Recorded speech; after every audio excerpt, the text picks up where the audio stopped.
Halo, perkenalkan nama saya Derin Nisrina Nawaat, NIM 201041004 dari Prodi Sarjana Terapan Gizi dan Dietetika. Di sini saya akan membahas tentang sistem komplement dan proses toleransi imunogenik. Apa itu sistem komplement? Sistem komplement adalah protein dalam serum darah yang bereaksi berjenjang sebagai enzim untuk membantu sistem kekebalan seluler dan sistem kekebalan humoral untuk melindungi tubuh dari infeksi. Sistem komplement juga merupakan satu kumpulan berbagai jenis protein konsentrasi rendah dalam serum yang secara kolektif merupakan salah satu mekanisme efektor respon imun non-spesifik. Tiga mekanisme sistem komplement berada dalam plasma sebagai proenzim yang inaktif, yaitu C1, C4, dan C3. Setiap saat dapat dibuat aktif melalui suatu reaksi permulaan sebagai pencetus rangkaian reaksi. Berikut 3 tahap reaksi sistem komplement. C3 memegang peran utama. 1. Fase pengenalan. 2. Fase pengaktifan atau aktivasi. 3. Fase efektor. 1. Fase pengenalan. Pada fase ini terjadi interaksi antara komponen C1 dengan reseptor pada Fc antibodi. Antibodi yang bebas tidak berikatan dengan antigen sesuai reseptor pada Fc tidak dapat mengikat komplement. Segera setelah berikatan dengan antigen yang sesuai, maka reseptor pada Fc antibodi menjadi aktif dan dapat mengikat C1 yang terdiri dari 3 subfraksi C1q, C1r, dan C1s. Ketiga subfraksi ini dipersatukan dan distabilisis menjadi satu kesatuan oleh ion kalsium. 2. Fase pengaktifan atau aktivasi. C1s bereaksi dengan C4 dan C2 membentuk C142. Kompleks C142 ini bersifat aktif sebagai enzim disebut C3 konvertase yang memecah C3 menjadi 2 subunit, yaitu subunit kecil C3A yang dilepas ke dalam cairan tubuh dan subunit besar C3B yang bekerja sebagai enzim terhadap C5 plus C6 plus C7 menghasilkan kompleks trimolekul C561 aktif. 3. Fase efektor. C567 yang bekerja sebagai enzim mengaktifkan faktor titik dari C8 dan C9 sehingga membentuk C89 yang secara aktif melisiskan membran sel. C3b juga berfungsi sebagai opsonin pada ikatan antigen antibodi yang sesuai sehingga memungkinkan makrofag atau sel NK untuk mengikat opsonin tersebut sehingga antigen akan dihancurkan atau difagositosis. Hal ini disebabkan karena makrofag atau sel NK mempunyai reseptor terhadap C3b.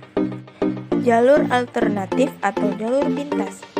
Pada jalur alternatif tidak membutuhkan kompleks antigen, antibodi, ataupun fragmen Fc dari antibodi sehingga tidak membutuhkan adanya reaksi komponen C1, C4, C2 untuk menghasilkan C3 konvertase. Rangkaian reaksi jalur alternatif dimulai jika terjadi agregasi dari hemoglobin atau fragmen F, AB, 2, ataupun berbagai jenis polisakarida berasal dari kuman yang akan mengubah C3 proaktivator menjadi C3 aktivator, C3 konvertase. C3 konvertase akan memecah C3 menjadi C3A dan C3b yang selanjutnya sama seperti pada jalur klasik. Berikut skema jalur klasik. Materi selanjutnya kita akan membahas proses toleransi imunogenik. Apa itu proses toleransi imunogenik?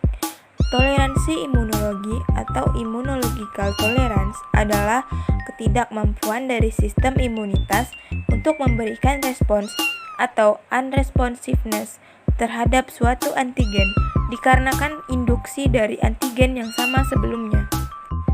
Dasar respon imun merupakan respon imun non-spesifik dan spesifik. Pada respon imun spesifik melibatkan sel limfosit B dan T. Sel limfosit B dan T yang matur atau dewasa dapat membedakan antigen self dan non-self. Organ yang berperan dalam pematangan limfosit adalah organ limfoid primer, sumsum tulang, dan timus. Organ limfoid sekunder atau perifer, limpa, kelenjar, limfe, dan mucosa. Associated lymphoid, tissue map. Perkembangan limfosit B. Bone marrow merupakan tempat pembentukan seluruh sel darah atau stem cell.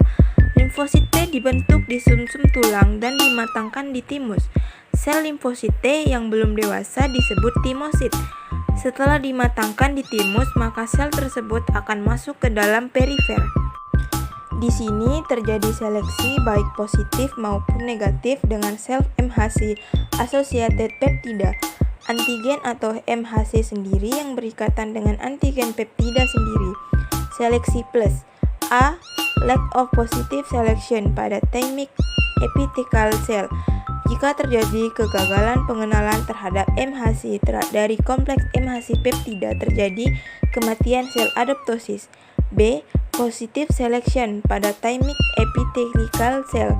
Jika terjadi pengenalan dengan alividitas lemah terhadap MHC dari kompleks MHC peptida, terhindar dari kematian sel, konversi ke single positif, dan tetap hidup dilanjutkan ke seleksi negatif.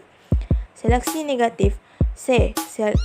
Pada thymic antigen presenting cell, terjadi pengenalan dengan aviditas kuat terhadap peptida dari kompleks MHC peptida, terjadi kematian sel adoptosis. Setelah melewati seleksi positif dan negatif, dihasilkan limfosit T yang matang atau terseleksi, di mana TCR-nya mengenal MHC sendiri dan mengenal antigen asing. Dengan kata lain, mengenal antigen asing yang disajikan oleh MHC sendiri. Di perifer, toleransi terjadi karena anergi, stimulasi berulang dari antigen, supresi, pengenalan antigen selain ikatan TCR dengan peptida yang disajikan dengan MHC sebagai sinyal pertama. Perlu bantuan sinyal kedua dari ikatan CD28 dengan B7 dari antigen presenting cell sebagai co-stimulator yang dapat menimbulkan rangsangan atau aktivasi sel T sebagai efektor. Jika B7 dari APC tidak ada atau B7 berikatan dengan CTL A-4 dari limfosit, akan timbul anergi, yaitu sel hidup tetapi tidak mampu memberikan respon imun, tidak dapat distimulasi. Selanjutnya, perkembangan limfosit B. Bone marrow merupakan tempat pembentukan seluruh sel darah atau stem cell. Limfosit B dibentuk dan dimatangkan di sumsum tulang. Di perifer terdapat sel limfosit B mature. Di sumsum tulang terjadi sentral toleran pada sel B, yaitu immature limfosit B mengenali multivalen antigen sendiri seperti membran protein, terjadi adoptosis. Immature limfosit B mengenali secara spesifik antigen sendiri, valensi lemah akan hidup tetapi berespon terhadap antigen. Sekian dari pembahasan yang dapat saya sampaikan. Kurang dan lebihnya mohon maaf. Terima kasih.